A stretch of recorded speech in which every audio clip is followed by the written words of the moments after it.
नमस्कार मंडळी, मी चेतन सुरेश सकपाळ आज आपल्यासमोर माझी एक स्वरचित कविता सादर करीत आहे, जिचे शीर्षक आहे देवाचा तो अंश.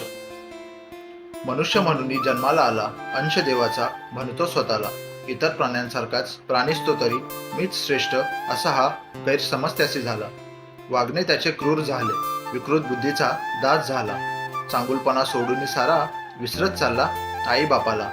मोह मायेच्या जाळ्यात आपसूक फसला, स्वार्थमनी त्याच्या दिसू लागला. सगळंच हवं त्याला असा हट्ट त्याचा, पण तोच नाही जगाचा हे वेडा विसरून गेला. झाडे तोडली, नासवलं पाणी, प्रगती अशीही केली त्याने. इतकं करून तो जगणार कसा, विचारलं का हे त्याने कधी स्वतःला.